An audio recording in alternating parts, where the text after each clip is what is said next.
बाल दिनाचे औचित्य साधून एकत्व सोशल फाउंडेशनच्या वतीने बाळीवेस परिसरातील सिद्धेश्वर देवस्थान संचलित सिद्धेश्वर कन्नड पूर्व प्राथमिक शाळा येथे विद्यार्थ्यांसाठी मोफत आरोग्य तपासणीचे आयोजन करण्यात आले होते। यासाठी सोलापुरातील प्रसिद्ध आहार तज्ञ डॉक्टर ललिता पेटकर यांनी विद्यार्थ्यांची आरोग्य तपासणी करत महत्वाच्या टिप्स दिल्या। शाळेचे मुख्याध्यापक श्रीशैल हत्तुरे सर यांचा संस्थेतर्फे सन्मान करण्यात आला। कवयित्री प्रांजली मोहीकर यांच्या हस्ते डॉक्टर ललिता पेटकर यांचा देखील सन्मान करण्यात आला। याप्रसंगी प्रांजली मोहीकर यांनी विद्यार्थ्यांशी संवाद साधला। मोबाईलच्या अतिवापरामुळे आरोग्यावर काय परिणाम होतो यावर प्रकाश टाकण्यात आला। डॉक्टर ललिता पेटकर यांनी विद्यार्थ्यांना त्यांचा दैनंदिन आहार, शरीरासाठी उपयुक्त व्यायाम, विद्यार्थ्यांची रोजची दिनचर्या यासहित विविध विषयावर मार्गदर्शन केले। कार्यक्रमाचे सूत्रसंचालन राजेश केकडे यांनी तर प्रास्ताविक चेतन झाडे यांनी मानले। आभार शिक्षिका सरस्वती आळगी यांनी मानले। याप्रसंगी एकत्व फाउंडेशनचे दीपक करकी, किरण सरवळे, चेतन झाडे, ऋषिकेश हरसुरे, शहाबाज मकानदार, अमर बसवंती, सविता बळवळी आदी उपस्थित होते।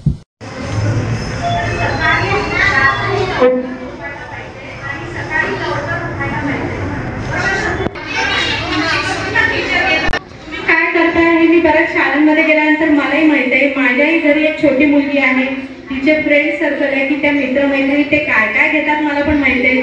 तुम्ही काय काय खातात ते मला माहिती आहे बऱ्यापैकी की साधारण मुलं काय काय करतात। तर सकाळी एकतर बळजबरी आई उठवते, ब्रश संपलं, चूळ भरली संपलं, आई चहा दे किंवा आई पिटाळते दुकानात, जा आता दूध आणि बिस्किट घेऊन ये, तो पटापटा पटापटा साऊंड खाल्लं जातं का कोंबलं जातं, बरोबर खायचं असतंय, वेळेत वाटतं शाळेची, पटापटा न चावता थोडं कसं बसं ते खाल्लं जातंय।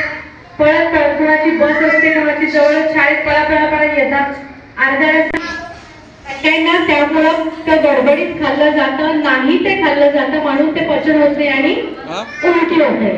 मग आल्यानंतर